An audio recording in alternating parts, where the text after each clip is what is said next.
Good afternoon to all of you. I'm actually super happy and excited to be here because I know this was organized with very short notice. ஆனாலும் நான் பல ஆண்டுகள் பல பல்கலைக்கழகங்களில் மாணவராக இருந்தவன். விட்டிருந்தா இன்னும் 40 வயசு வரைக்கும் நான் படிச்சுட்டே இருந்திருப்பேன். அதனால் படிப்பிலும் புரிதலிலும் ஞானத்தை அதிகரிக்கிறதிலும் எந்த அளவுக்கு எனக்கு மகிழ்ச்சியும் பெருமையும் இருந்ததோ அதே அளவிற்கு இன்னும் இந்த வயதில் கற்றுக்கொள்வதும் கற்றுக்கொண்டதை பலரிடம் பகிர்வதும் குறிப்பாக நாளையை தீர்மானிக்கும் மாணவர்களுடன் உரையாடுவதும் எனக்கு ஒரு முக்கிய பணியாகவும் ஒரு பெருமையாகவும் மகிழ்ச்சியாகவும் நான் கருதுகிறேன்.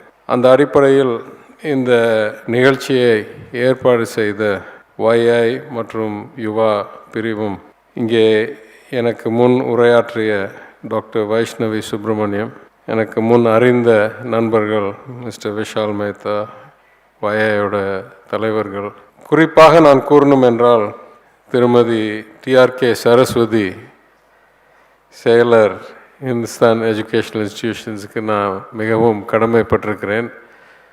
மிகவும் தெளிவாக என் வரலாற்றை ஆராய்ச்சி செய்து அதைவிட சிறப்பாக உரையில் எனக்கு பாராட்டியிருக்கிறார்கள். மீண்டும் ஒரு முறை நான் நன்றி கூறுகிறேன் madam. This is supposed to be an interaction, so I don't want to say very much. I'll say just 3 or 4 things broadly.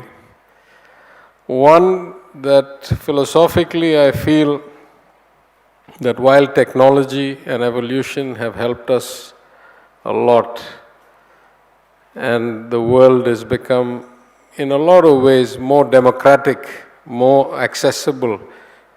The internet has so much information that you can practically get the equivalent of a PhD even in nuclear physics without having to pay any fees. While all that is good, something profound has changed about the nature of human interaction, about how young people spend their time, and how societies are coming together or not coming together. The lack of cohesion is also a consequence of technology. So if you look at the amount of time people spend on their screens, and you look at the amount of polarization that happens through social media, it is a very alarming trend. Just to give you an example, when I was a young boy, 40, 50 years ago, I don't think we had television, or if we had one television, that one channel called Doordarshan that used to broadcast a few hours a day. No internet, no email, no smartphones, no nothing. I read 2 books a week. When I was a young boy, I used to read, just because I had nothing else to do, I used to read 2 books a week. If I look back now, probably the greatest impact on my life was that habit, even more than all the degrees and all the technical learning that I got. I worry that our society has transformed in a way that such kind of introspective and yet mind-expanding activities have practically disappeared. Another thing that worried me when I came back to public service, when I was a student, you had a compulsory course called civics. It taught you how the Constitution was designed, how society functioned, what were the roles of different elected bodies, யாருக்கு என்ன பொறுப்பு, யாருக்கு என்ன கடமை, எந்த வகையில் உங்கள் உரிமைகளை நீங்கள் காப்பாற்றலாம், முழுமையாக பயன்படுத்தலாம், இதெல்லாம் கம்பல்சரி கோர்ஸ். இப்போ அந்த சப்ஜெக்டே இல்லாமல் போச்சு. Can't even take it as an elective. So in some sense we have actually dehumanized or enlightened the average student compared to when many of us were young. Coming to technology, we are at yet another inflection point. In my lifetime, I've seen 4 or 5 or 6 revolutions in the field of technology. In the 1980s, I got my first IBM PC within a year or so of it being released, 1981 or 82, I think. And that was a revolution. The evolution of graphical user interfaces and not having to learn a programming language even to use a PC, that was a revolution. The advent of relatively low-cost analog digital conversion devices and the integration of systems into ERP, thin client servers, that was a revolution. Internet, email, network storage, that was a revolution.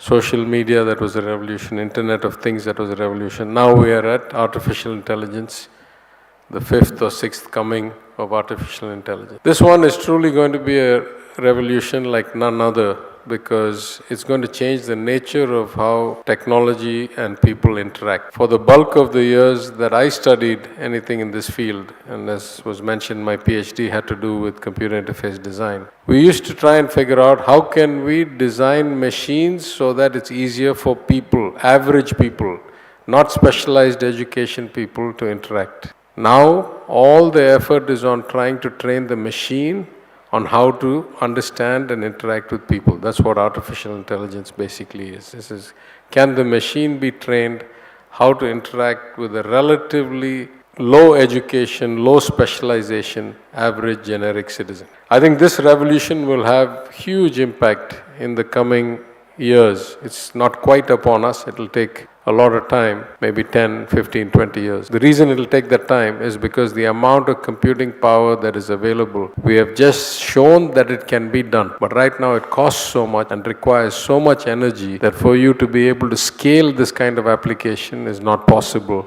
in the near term. It will take one generation. But we are at the cusp of that revolution.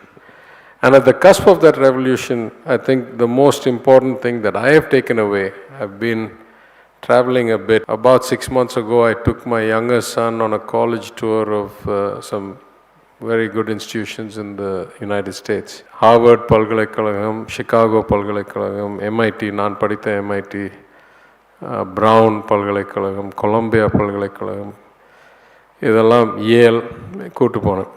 அங்கே syllabus பார்த்தா, they are all reverting to the notion of teaching humanities. My old school, MIT, is the most technical of schools. That's where people go to study nuclear engineering and advanced computing and, how to do all kinds of crazy things with machines and technology. There, my son was told that if you join this institution, in the first year, unless you take 5 courses in humanities, you will not be allowed to go to any specialization. நீ நாளைக்கு nuclear engineer இருக்க போறியோ, இல்ல astrophysicist இருக்க போறியோ, 5 humanities course படிச்சால்தான் நீ அதை பண்ண முடியும். I find that actually a very heartening trend. Almost by accident, I said the same thing to my older boy when he was going to college. When he said, I'm going to study this, I'm going to study that. I said, why don't you be a humane person first? Why don't you understand the world properly first? Why don't you study history or psychology or social science?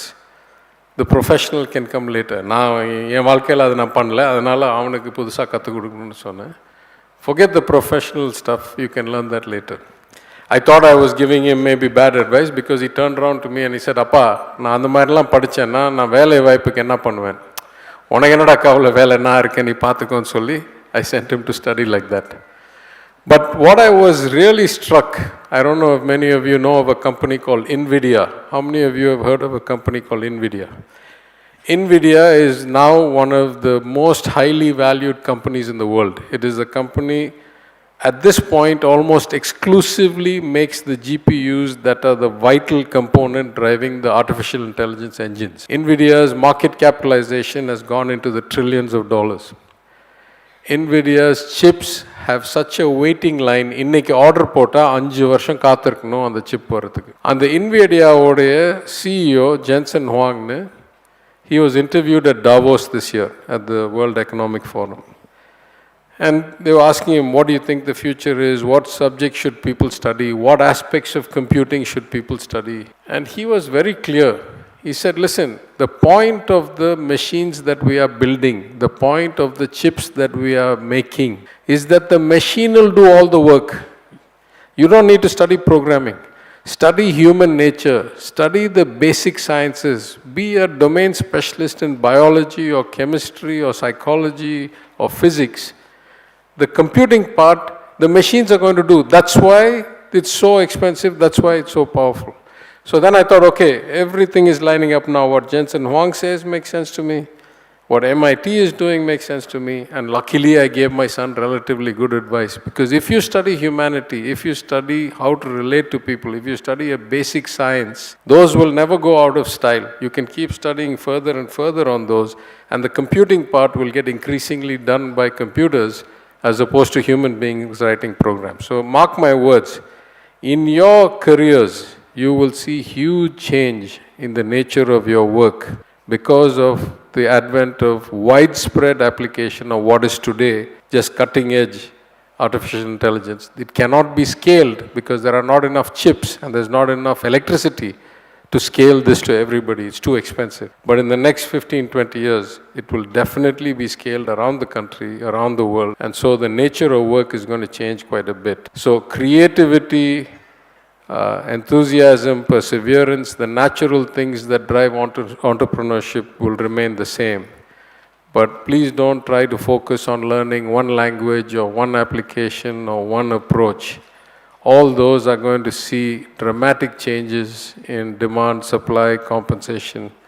Focus a lot on basic logic, on human empathy, on understanding how the world has evolved, and those things will serve you well. With that, I think I'll stop.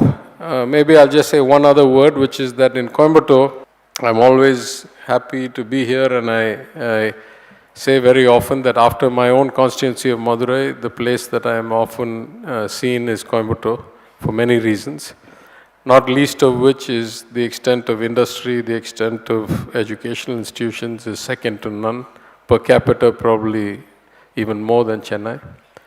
And it has a long history of innovation, of manufacturing, of highly advanced engineering. And it continues today. And of course, from my childhood in Lovedale up in the hills to many other reasons, I continue to come here, mostly professional reasons. And so I'm happy to be here. I think the future of Coimbatore and technology is very bright. It's probably the place with the highest imbalance between demand and supply. We have just finished a building in Elcott. There's probably 6 times the number of square feet that people want to lease than the building we have. So I know there's a huge shortage of space here. I know there's been a huge boom in the IT sector. I know there's a lot of people de-risking Bangalore, de-risking Chennai even, after the natural events of December. And so Coimbatore will continue to be a place that I think attracts a lot of interest. We have announced a few schemes in the government, or a high-tech city, 380 acres, self-contained, integrated city. We're still trying to work out the DPR for that. We'll expand more buildings in the existing parks. We'll create new parks. And I'm told there's already more than 3 million square feet of office space under development in Coimbatore. So you have a bright future. Focus on being as generalist as possible when it comes to technology and science, and as deep as possible if you choose to pick one field. And that will serve you well in your careers and help our economy. I think I'll stop there so that we have enough time for questions. Human importance in life அப்படிங்கிறது இப்போ வந்து ஒரு recent survey பார்த்தாங்க where China is apparently employed like 500,000 plus robots in manufacturing, and மற்ற countries slowly catch up பண்ணிட்டு இருக்காங்க. So apparently the robot to human ratio in manufacturing or processes is 1:71. So for every robot, 71 humans are becoming irrelevant. So number AI with the AI in the generation and everything, robots in manufacturing. So how do you think the future generation should prepare themselves? And the human importance redundant போயிட்டு இருக்குதா? So how do you think we should go about it? That's a very good question. நான் 2 உதாரணம் சொல்றேன். I used to be a consultant for many years before I went into banking, and I used to do a lot of consulting in car manufacturing, like auto industry, big heavy manufacturing assembly plants. இன்னைக்கு கேட்டிங்கன்னா en kalathil, so I'm 58. Let's say I started consulting when I was 21.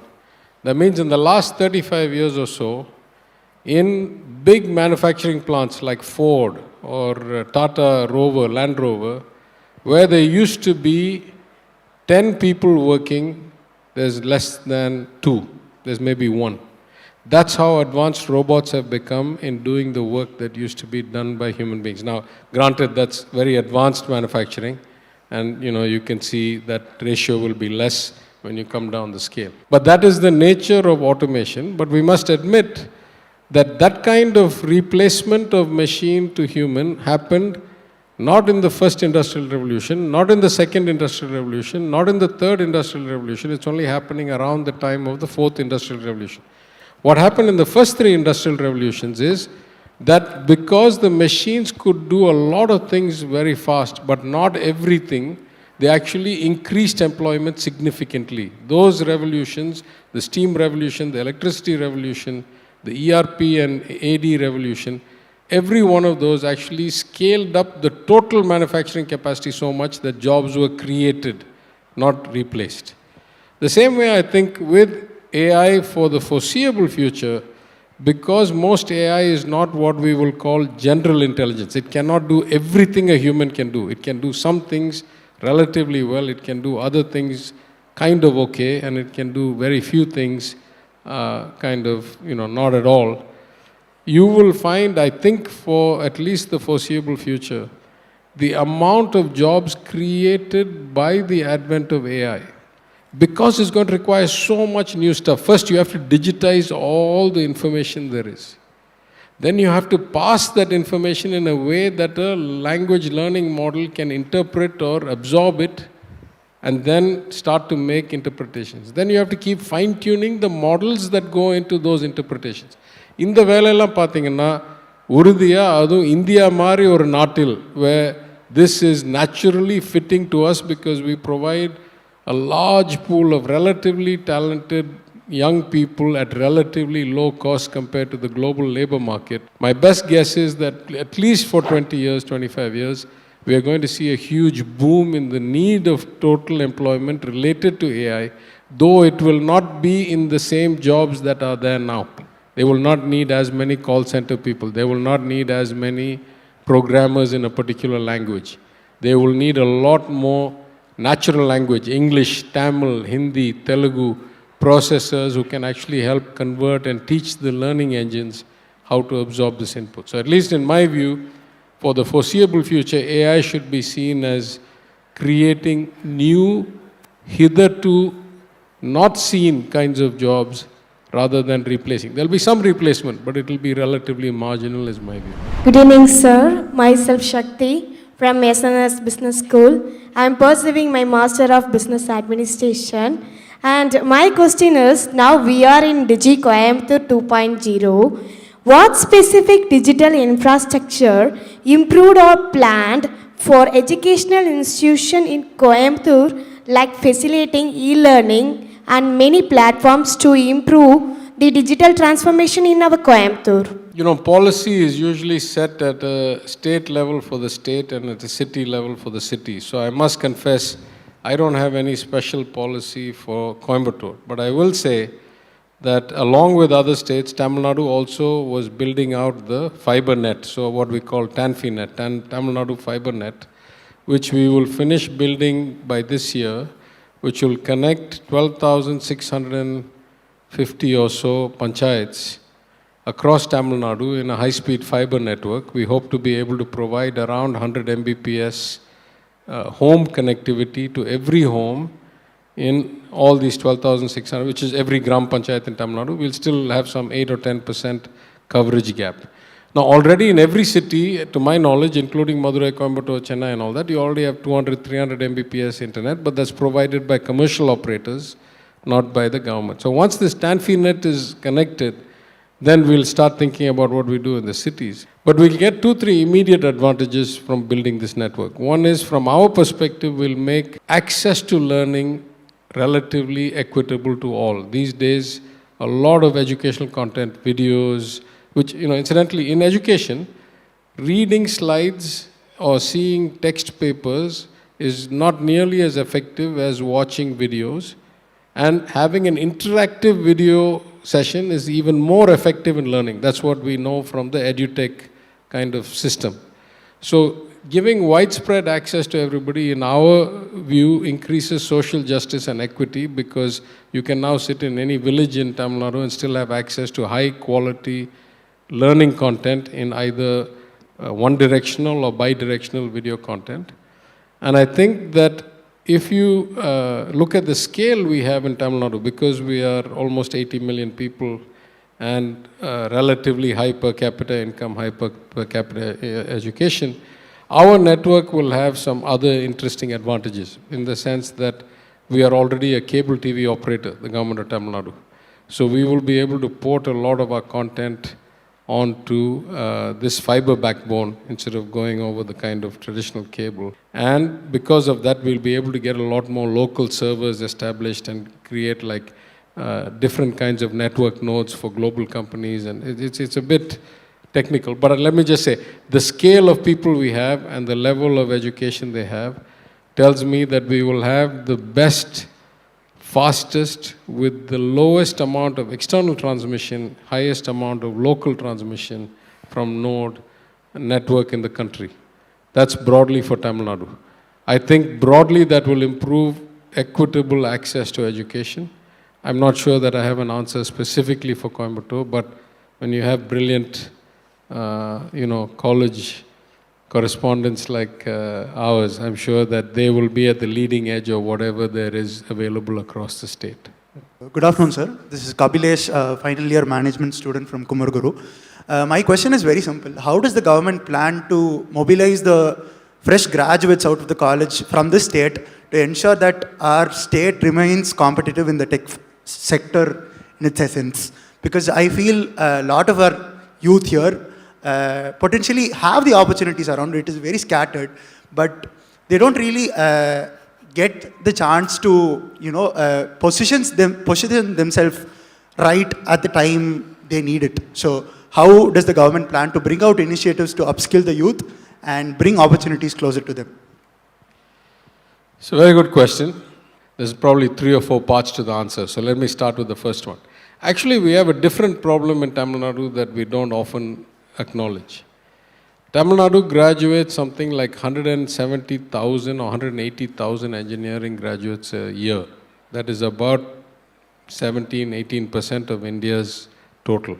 And what we're finding, especially after I came to this field and also because of COVID, and a lot of people had to apply for passes, to cross the border, to come from other states and all that.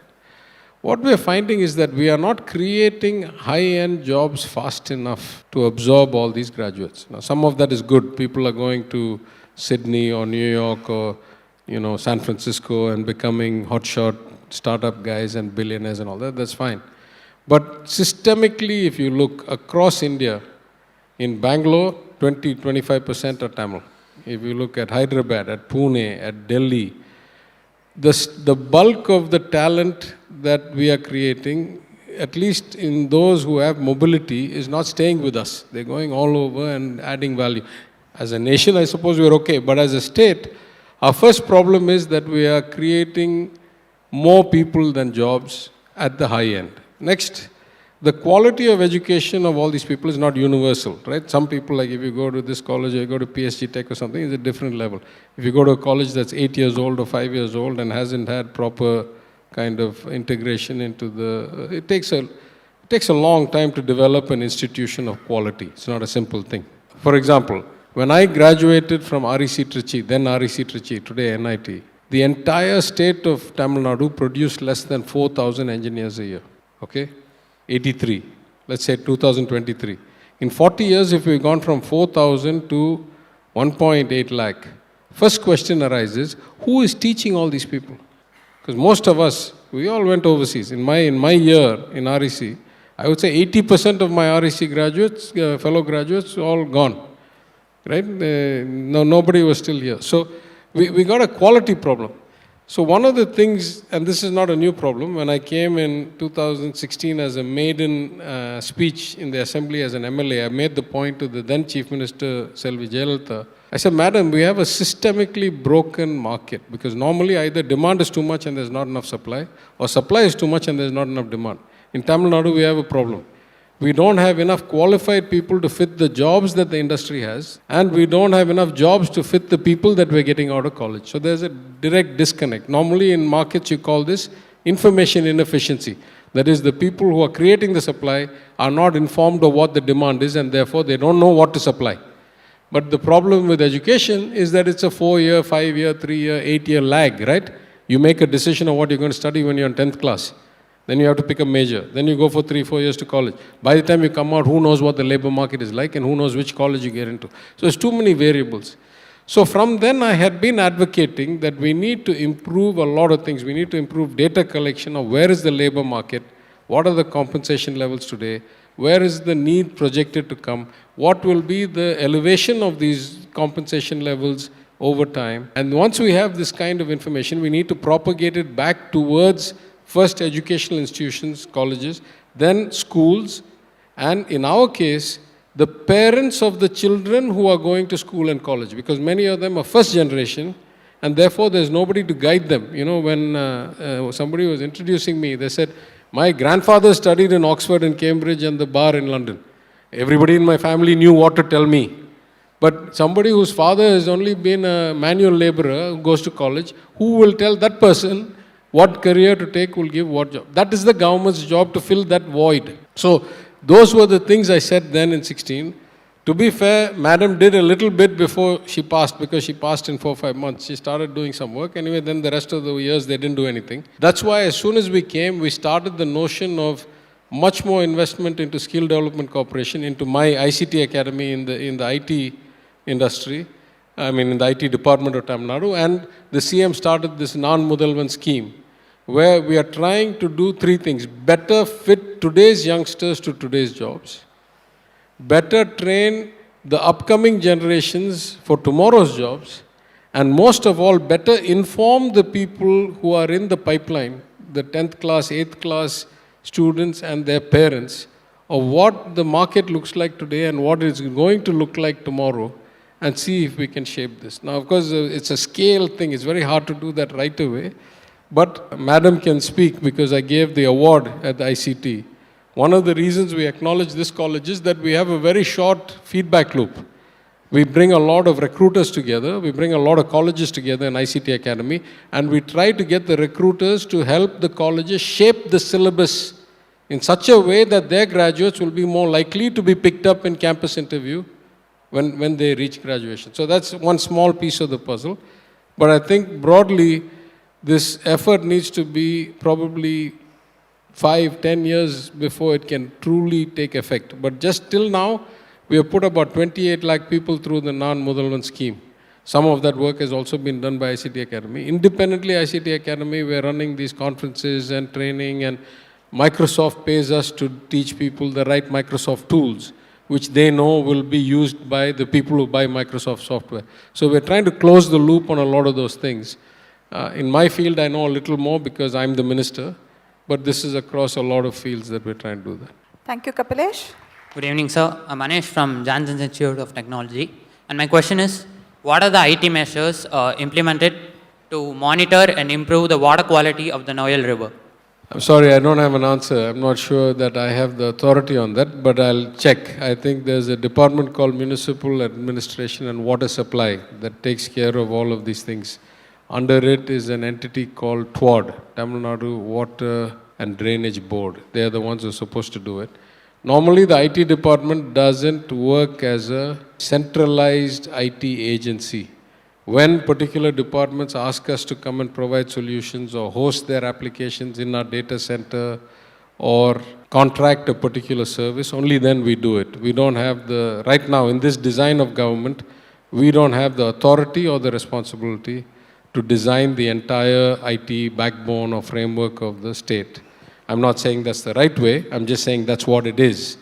So one of the things that I've been talking to the Chief Minister, and we'll probably figure out over time, is that unless you have this kind of centralized IT plan and vision of putting all the data and all the sources of input into one place, it's very hard for us to administer on a voluntary basis.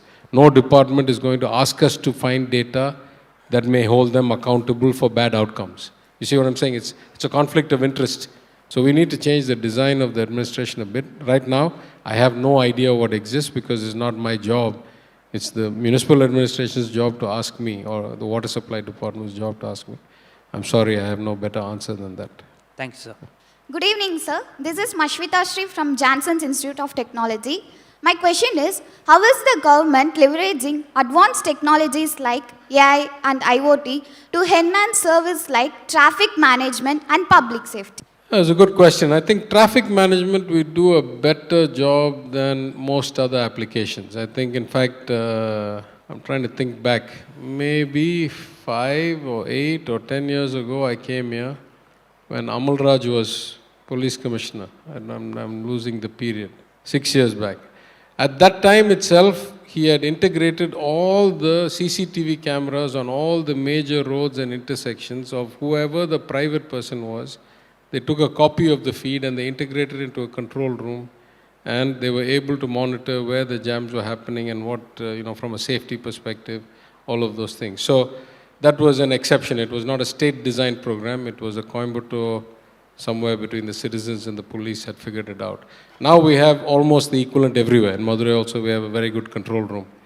So I would say in traffic management, at the basic level of monitoring, of knowing, and of doing some backup support for public safety, we're pretty good. In fact, I'll go the other way. There's a fear expressed whether there are too many CCTV cameras. In this state, there's such a high penetration of CCTV cameras that it's almost a privacy problem, right? Anybody can track you anywhere at any time, almost, it seems. But other things we need to do a lot more. When I was finance minister, I supported an initiative to do a statewide air quality and environmental condition monitoring. It was a combination of Google's map software, some Swiss technology that could predict for a kind of block of, let's say, 200 square kilometers or something, based on one sensor and then triangulating to sensors around it, what was the the particulate level in the air, what was the haze condition, what was the UV, etc.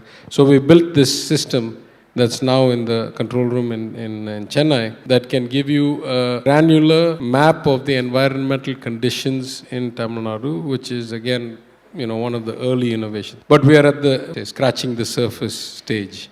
Just like the previous question about water quality, I think we need to find a lot more ways to integrate information. Well, first we got to collect it, then we got to integrate it, then we got to figure out how to use it to better manage public policy and public services in relation to this. Some of it is a capital problem because it costs a lot to put a lot of these things. Some of it is a network problem till we have this like TANFINET and the last mile connectivity through our LCOs and all that. We don't quite have the 24-hour connectivity across the state. But some of it is also a lack of vision and a lack of kind of prioritization problem.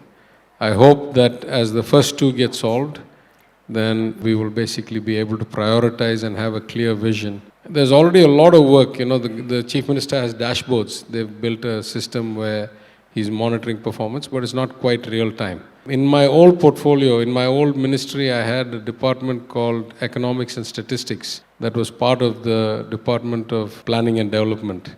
And their job is to be doing these kinds of granular data collections, even for calculating things like GDP. And so I was trying to automate that because there's like 6,000 employees who are going around block by block, week by week to check the development of the crop.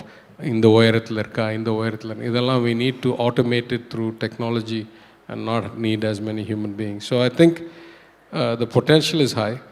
AI is going to be a game changer. AI is going to be a game changer for a simple reason, that already philosophically we want to do as many things online and as few things with human interaction as possible for multiple reasons.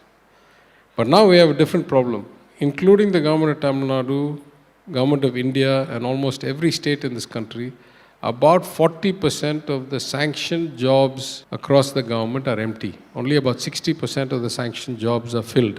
மதுரையில் பார்த்தீங்கன்னா உள்ளாட்சியில் சொல்கிறேன், மதுரை மாநகராட்சியில் 2 வார்டுக்கு ஒரு பொறியாளர் இருக்கணும், ஒரு AE. ஆனால் 100 வார்டுக்கு 26 24 பேர் தான் இருக்காங்க. And the corporations' finances are such that they are unlikely to fill the remaining 26. So we got to figure out a way to do more with less. That's where I think AI comes in, where we can move a lot of the mundane paper processing work eventually to full automation with no human being needing to see it.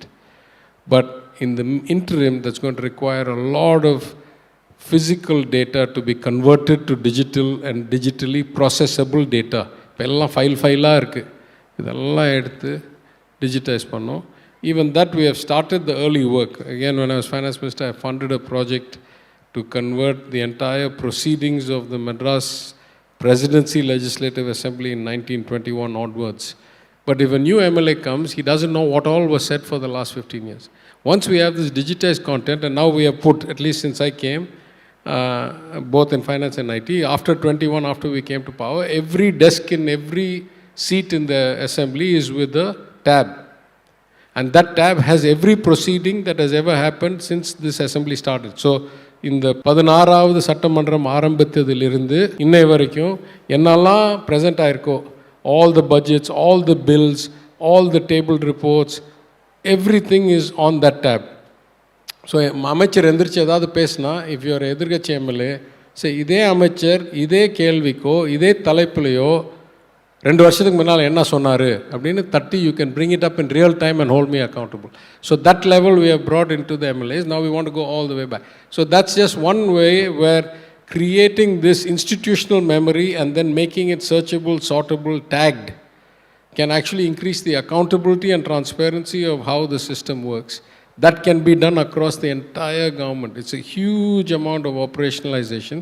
But if it's done, then I would say 80% plus of what government and citizen interaction is required today can be done by AI.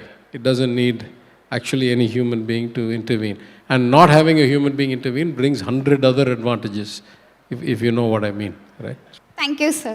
Our team has prepared a set of rapid fire questions. Our very own Vikrant, YA member Coimbatore, with the first set of questions. Sir, Singapore or Madurai? Madurai. Madurai. Guys, note it down. Finance or tech? Finance. Rajini or Kamal? I don't know what movies, so I can't tell. So I guess Kamal now, because he's my coalition partner. So maybe I'll opt another one for that. Dhoni or Sachin? Dhoni, all the Books or Kindle? Sorry? Books or Kindle? Books. Last, Coimbatore coffee or Madurai Jigardanda? Coimbatore coffee. Madurai Jigatanda is, I'm already overweight. I can't afford the calories of the Jigatanda. Thank you, sir. Anytime. Myself, Bhuneshwar. I'm studying in Hindustan College of Arts and Science. I'm microbiology student. I have an idea that what are the initiations that government are taking to provide that government-owned IT resources and free data, government data to provide students and developments for their academic projects? That's a very good question. Actually, that is a beginning question. I'll give you the next level of that. We have one of the bigger enterprise AI companies. It's called Unifor. Okay, it's a voice-based AI company. It was incubated in IIT Madras. Now it's got a valuation of $2 or $3 billion. It's now based in the Bay Area. The founders came and asked me to open up their expansion in Chennai, some 500 more seats, R&D center.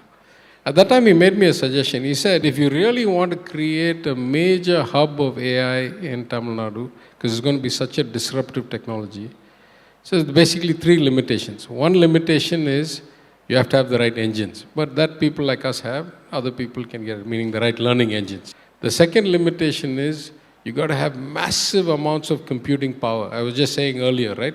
Like ChatGPT's annual or monthly cloud bill is apparently like $6 or $8 million worth of computing power that they pay for.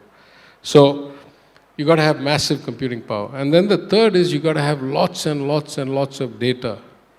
And who else has better data than the government? Because the government has some data on 80 million citizens. Somewhere your birth certificate, your school, your some other, something is there somewhere for 80 million. Of course, now you have to worry about privacy. You got to take away identity and all that. But there's so much data. The problems are twofold. One is, for you to get real computing power, probably costs you, $100, $200 million. In the scheme of Tamil Nadu's budget, at least if I'm finance minister, that's not a big amount of money. We can find that. That's it.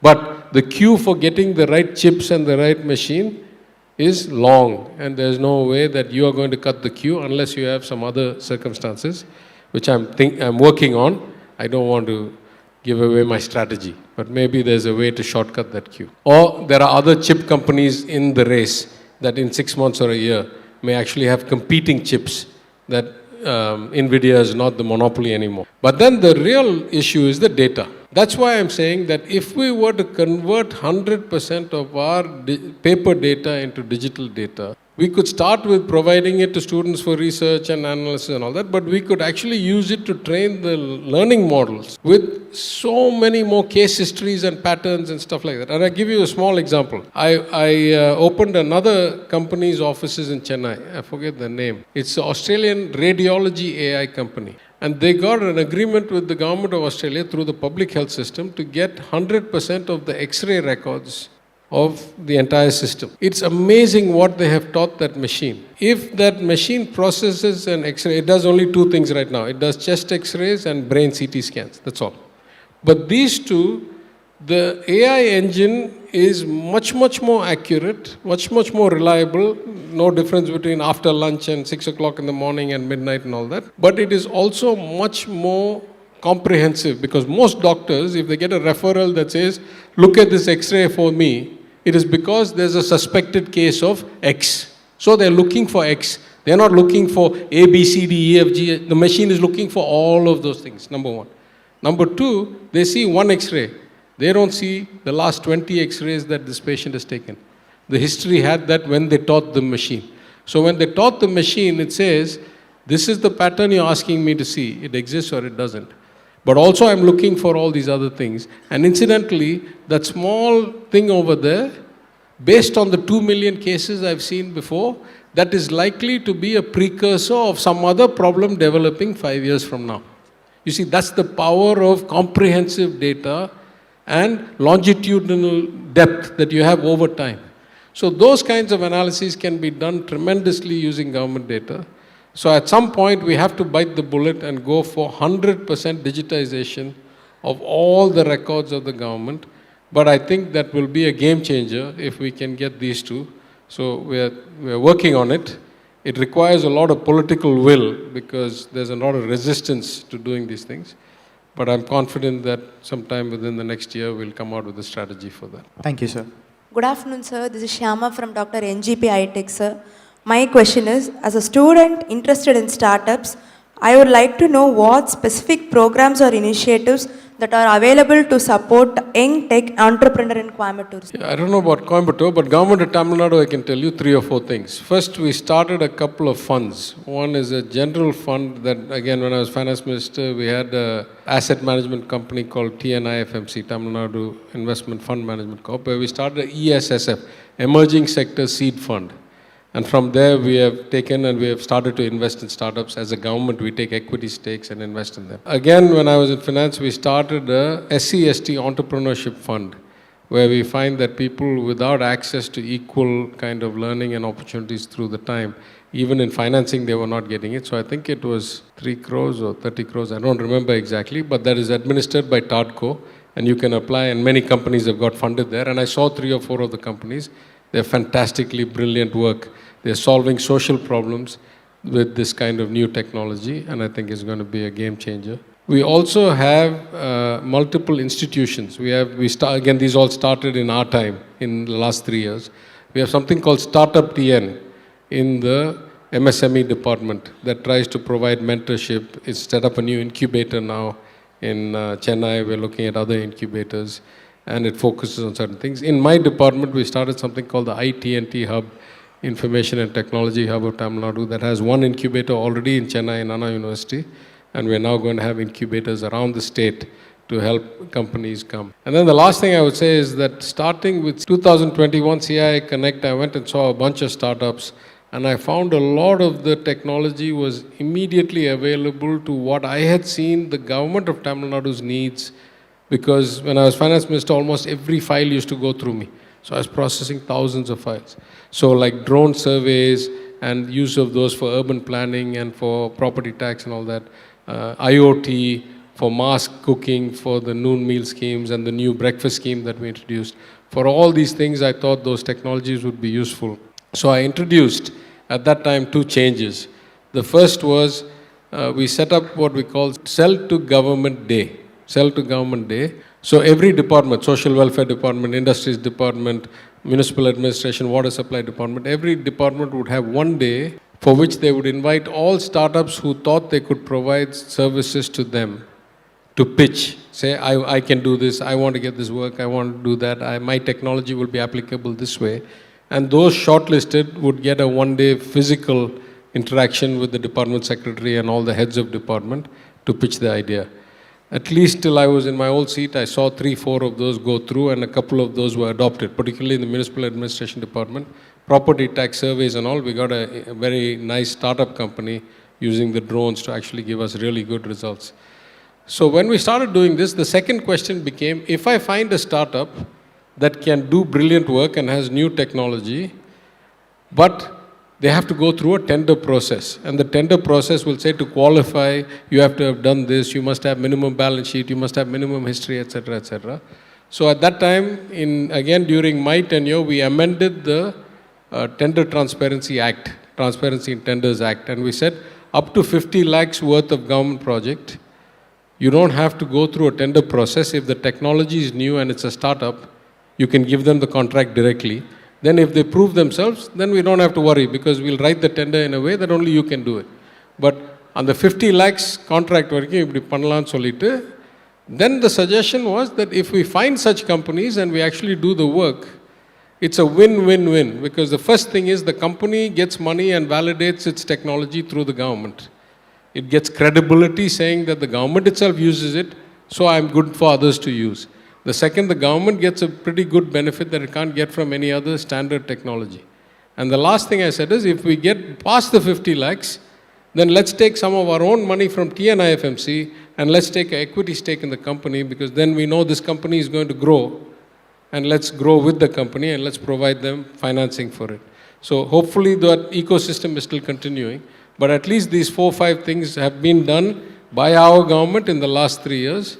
We can, hopefully do these continuously and do more things to help startups. Thank you, sir. Yeah. Shall we move on to the second round of rapid fire questions?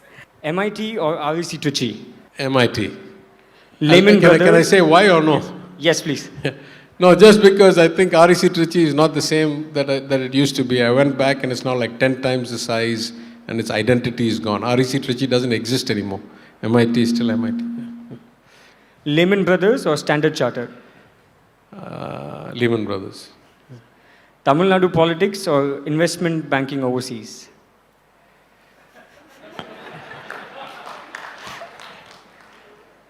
I'll give you a 2-part answer. If it's ease of doing it, 100 times investment banking.